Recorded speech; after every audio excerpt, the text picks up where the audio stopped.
आप देख रहे हैं RDX दीपक बॉय। मैं आपका दोस्त दीपक कुमार इस कहानी में आप सभी का स्वागत करता हूं। अगर आप इस चैनल पर नए हैं तो चैनल को सब्सक्राइब करना ना भूलें, साथ ही बेल आइकन को भी ज़रूर दबाएं ताकि आने वाली वीडियो के नोटिफिकेशन आपको जल्द ही मिल जाए।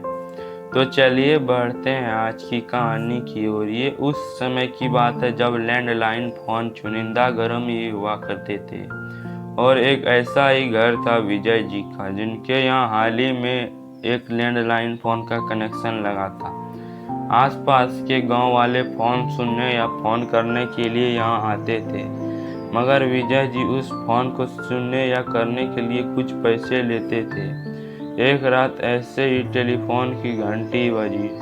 टेलीफोन कुणाल ने उठाया। कौन है जी जो इतनी रात में फ़ोन कर रहा है? उधर से आवाज़ आई कि मैं दिनेश बोल रहा हूँ, मुझे मेरी बीवी से बात करा दो। वह पूछता है कौन दिनेश? उस पे दिनेश बताता है कि चौराहे पे जो शिव मंदिर के पीछे घर है और मेरी बीवी का नाम राखी है। इस पर कहता है वो सब तो ठीक है, लेकिन इतनी रात को कौन बुलाने जाएगा? कल सुबह 11 बजे कॉल करना, तब तक मैं उन्हें बुला लाऊंगा। सुबह सुबह कुणाल राखी के घर पहुंचता है। वहां कुणाल देखता है कि एक शिव मंदिर के पीछे जो घर था वह एक बहुत छोटा सा घर था, जहां एक औरत सफ़ेद फटी सी साड़ी में चूल्हे पर खाना पका रही थी और बगल में दो बच्चे खेल रहे थे, तो उनकी हालत बहुत दयनीय प्रतीत हो रही थी। कुणाल ने आवाज़ देते हुए कहा कि आप राखी जी हैं? उस पर राखी जी बोलती है, हाँ कहिए क्या काम है? वह क्या है कि आपके पति दिनेश जी का फ़ोन आया था, आपको बुलाया है बात करने के लिए। ये सुनकर राखी जी थोड़ी देर के लिए खामोश हो जाती है, फिर घर की दीवार की टंगी तस्वीर की ओर इशारा करते हुए बोलती है, क्या इन्हीं ने फ़ोन किया था? कुणाल उस तस्वीर की ओर देखता है। वह एक आदमी की तस्वीर थी जिस पे माला चढ़ी हुई थी।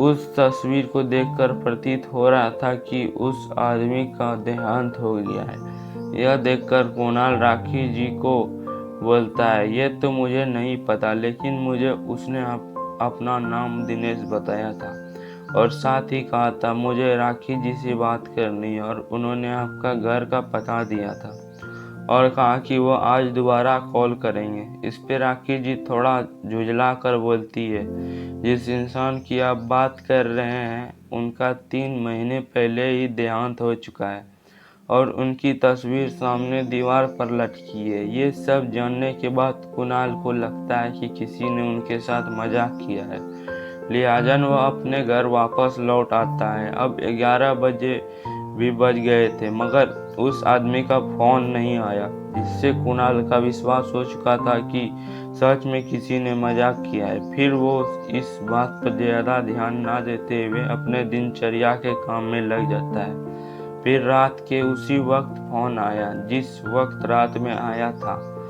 फिर वो उस आदमी बोलता है, क्या आप मेरी बीवी को बुला लाए? इस पर कुणाल ने बोला, आप किसकी बात कर रहे हो? अरे मैं दिनेश, कल ही तो फ़ोन किया था।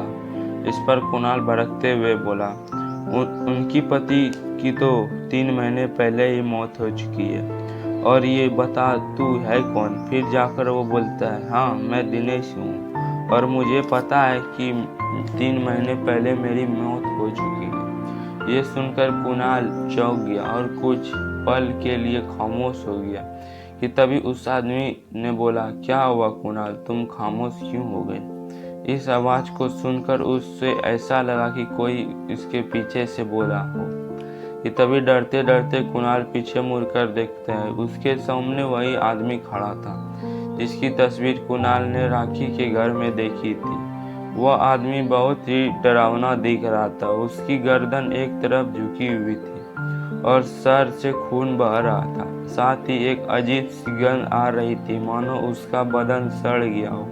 तभी वह आदमी कुणाल से बोला, क्या तुम सच में मेरी बीवी को बुलाने गए थे?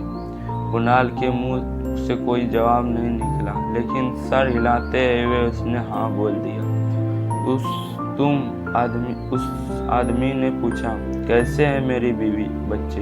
इस पर कुणाल घबराते हुए बोलता है कि उनकी हालत ठीक नहीं है। ये सुनकर वह आदमी एकदम से गुस्से में आ गया और कुणाल पर चिल्लाते हुए बोला, इन सब की तुम ही लोग जिम्मेदार हो। कि तभी वह आदमी कुणाल को मारने के लिए कुणाल की ओर बढ़ा। जैसे ही कुणाल ने उस आदमी को अपनी ओर बढ़ते हुए देखा तो वह एकदम से चीख पड़ा, बचाओ बचाओ। उसकी चीख सुनकर उसके घर वालों उसके पास पहुंचे तो उन्होंने पाया कि कुणाल खून से लहूलुहान है। फिर उसकी मां ने चीखते हुए कहा, ये तूने क्या कर दिया? कि तभी कुणाल को एहसास हुआ कि सभी घर वाले उसके हाथ की ओर देख रहे हैं। जब कुणाल ने अपने हाथ की ओर देखा तो पाया कि उसके हाथ में अपने पिताजी की कटी हुई गर्दन है और दूसरे हाथ में तेज धारदार हथियार है। कुणाल यह सब देखकर वहीं बेहोश हो गया। अगली सुबह जब कुणाल को होश आया तो उसने घर वालों को सारी बात बताई, मगर उसके घर वालों ने उसकी बातों पर विश्वास नहीं किया और उसी दिन कुणाल को पुलिस के हवाले कर दिया गया। तो दोस्तों, कौन था ये दिनेश जिसकी वजह से आज कुणाल जेल में है? तो देखना ना भूले इस एपिसोड की अगली कड़ी। तो मैं आपका दोस्त राजकुमार जल्द ही मिलता हूँ अगले एपिसोड में। तब तक के लिए बाय।